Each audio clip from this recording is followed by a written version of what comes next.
San Antonio Spurs defeated the Golden State Warriors to also stay perfect at home since basically the dawn of time. Since 2015 was born. Right.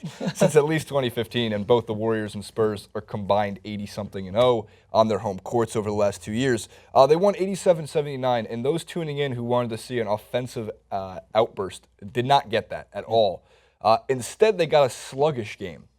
And because these are two giants of teams and what we think the inevitable, sorry Dan, Western Conference Finals for this season, or at least what should happen if all breaks down accordingly, this is more what you should expect to see, at least for, I would say, half the games in a series of 7 games. So what did the Spurs do to defeat the Warriors? Well, Francis, there was 2 things. One that you were discussing right before the clip. I want you to talk about that one first.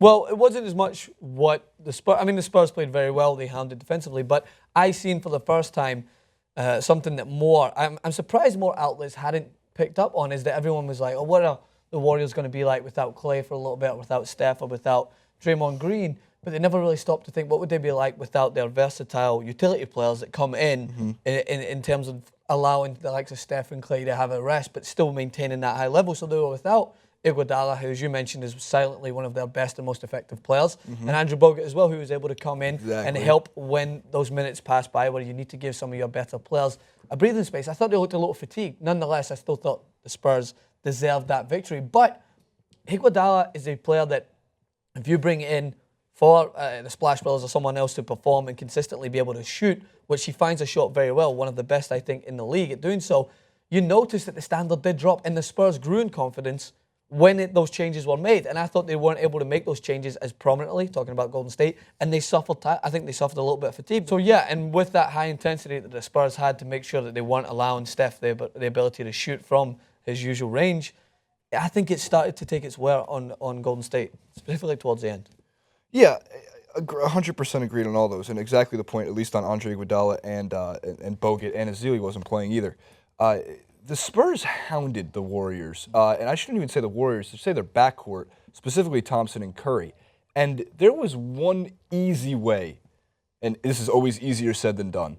If the Warriors move the ball more like the Spurs are able to move the ball, they probably would have came out with a win. Yeah. And a lot of people are saying the same thing too. If Curry didn't go 1 of 12 from behind the arc, if Curry shot even 4, he didn't shoot 4 of 12 behind the arc. He did shoot 1 of 12. And even though this guy shoots 47% on contested jumpers from behind the arc, doesn't mean he's going to do it all the time. The Spurs are an equally good team to the Warriors, and the Warriors are an equally good team to the Spurs. I think we've figured it out by this point. And both of them, it's what's going to happen when an unstoppable force meets an immovable object. Well, in a 7-game series, whoever has the home court advantage likely has slightly an advantage in that.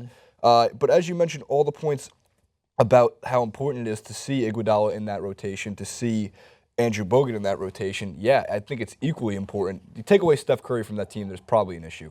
But it's equally important to have Iguodala and all those guys in there instead of Klay Thompson sometimes. Yeah. I've always said their second string is very important to them. Like, yeah, when you see them brought in, there's some players in there that stand out and maintain that level, because when you bring in that second string, let's be honest, there's certain points in certain games where the standard just gets a little dreary, and considering when both teams utilize their bench players, and it's the best teams who are able to utilize their bench players and still maintain that high level, that high intensity, the same game plan. And I think the Golden State usually do it very well. Right, 100%. I want to continue with the amazing moment, though, when it was like 6. I know you have a different opinion on this. I love Steve Kerr for this reason. I also love Gregg Popovich. Check out this hilarious broken character moment during a technical foul in the game early on in the first quarter. To go foul, he is red hot. And Eric Lewis, Leandro Barbosa has to hold him back. Boy, Kerr really fired up. He felt he was being held, his player was.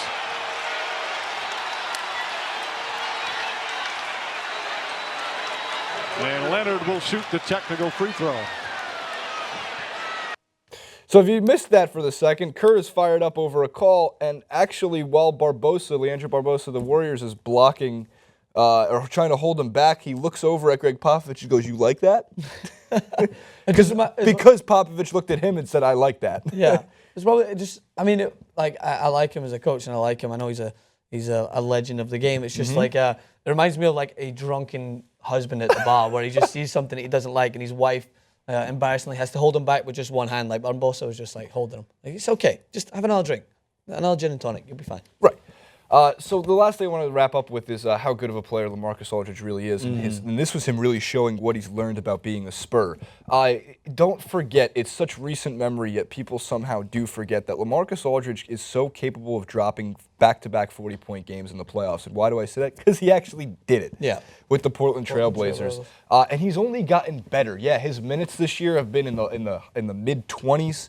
But he's bought into the Spurs system. He's got the likes of Tim Duncan and guys like Boris Diaw, who a big shout out to Boris Diaw. He is the Warriors' Andre Iguodala. Yeah. Popovich crafts these type of players, and this is Diaw's time. Last year, 2 years ago, Bellinelli started getting hot in the game from three a lot of the times, and every year Patty Mills shows up and plays good defense. And now they got this guy Boris Diaw, and they've actually, I shouldn't say got this guy, they've had Boris Diaw. He's been a Spur. But and he was so instrumental on playing help defense against Steph Curry the entire game.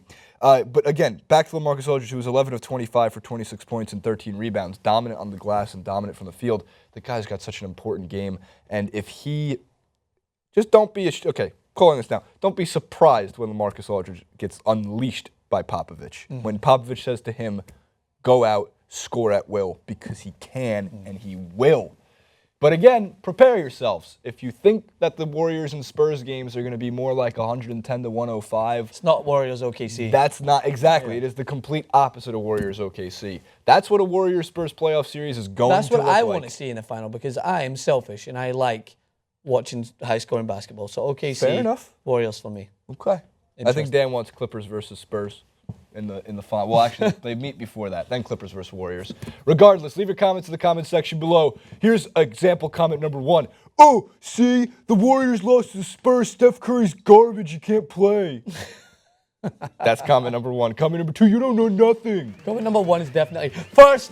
No, I'm going to put it first, and actually I can because it's private, and then I get to make it first. Ha-ha! At Francis_Maxwell, at Jason91, at UIT Sports. You took the blue pill, didn't you? The blue pill? Yeah, I took the blue pill.